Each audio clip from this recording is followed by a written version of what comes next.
And joining me now to talk more in depth about what President Obama's accomplishments and failures have been during the past year, the ever-spoken-out Breaking the Set team joins me now. Host Abby Martin and producer Manuel Rapalo. Thank you guys so much for joining me. Thank you, Megan. So let's start off with getting your overall opinion of how he did this last year. Do you guys have a grade in mind, Abby? F.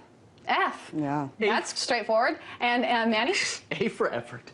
A for effort? Just kidding, no, it's I think it's E for effort. I was going to say, you're fired, bro. No, just kidding. No, is there any president that you would actually have given a higher rating to?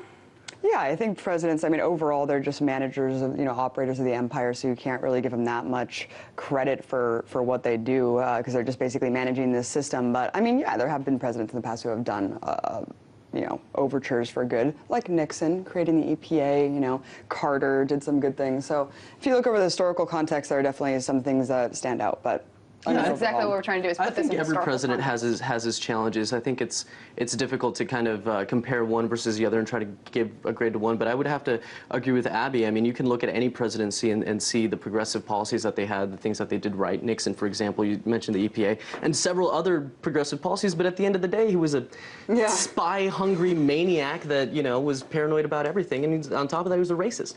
So, I mean, what grade can you really give? They all have their flaws. Sure. Now let's take a quick look at some of the president's shortcomings in the first year. In his second term, he promised to increase manufacturing jobs by 1 million in 4 years. Now, in order to do that, we need to have 21,000 jobs per month to meet that mark. We are falling way short of that mark right now anyway. Obviously, the rollout of the Affordable Care Act was disastrous, and Capitol Hill hearings taking place today and have been taking place recently are enough to kind of demonstrate that.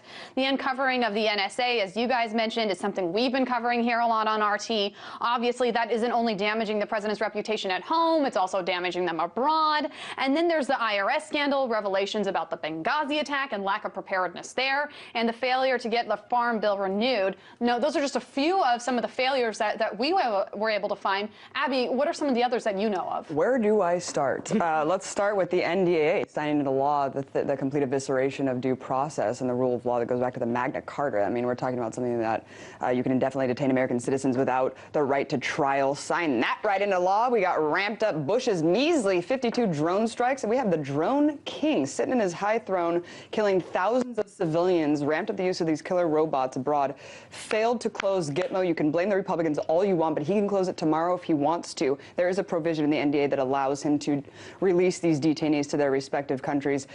Just failing to season the supermajority in Congress, failing to get that public option, escalating the Afghanistan war with the failed troop surge, trying to stay in Iraq. People actually give him credit for leaving Iraq. He tried to stay there past the timetable, NSA spying with zero accountability, war on whistleblowers, and charging 8 people with the Espionage Act, World War I piece of spying legislation. All right, Manny, out to you. Manny? Can I even add to that?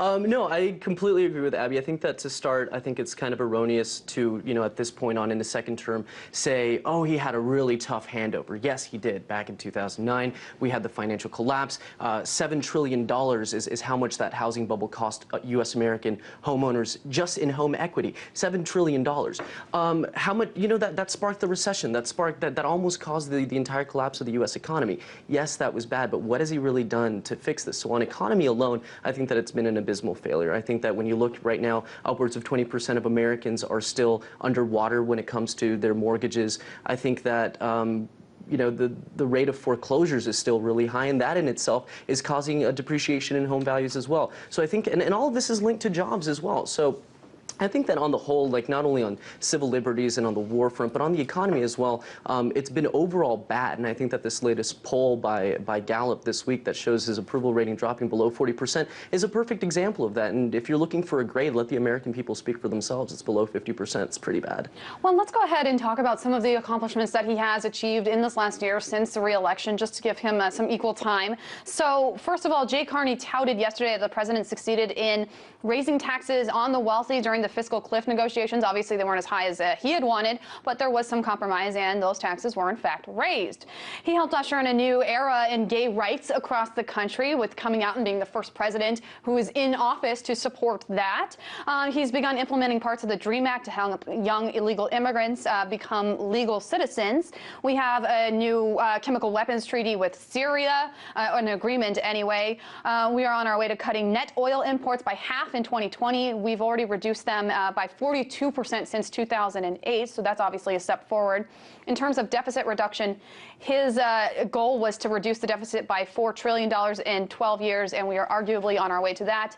And he's in the process of rebuilding relations with Iran just by beginning those first talks in a very long few decades of silence between the two countries. So, Abby, let's start with you. Is there anything that you have to say positively about the president versus some of his previous failures that you mentioned? Yeah, I think, as you just said, there have been a lot of symbolic gestures. Of course, coming out for gay marriage is huge. However, I'm not going to really be happy until I see a federal law legalizing gay marriage. I mean, and we saw Dick Cheney come out during the Bush administration saying that he supported gay marriage. So it's symbolic and it's huge. And DOMA was huge too. And I don't want to, there are some great things that are going on. But of course, Bush had successes too. When it came to Africa, he was good on Africa relations and aid. So, I don't dwell on kind of these minuscule symbolic reforms. I focus on the overarching policies that are really continuing the destruction of this country and the planet. Syria, I would call anything but a success. Congress and Putin basically forced his hand on that. And all I saw was just fear-mongering rhetoric about that. Iran, great. We're starting relations with Iran, fantastic. But the Syria thing, I mean, let's start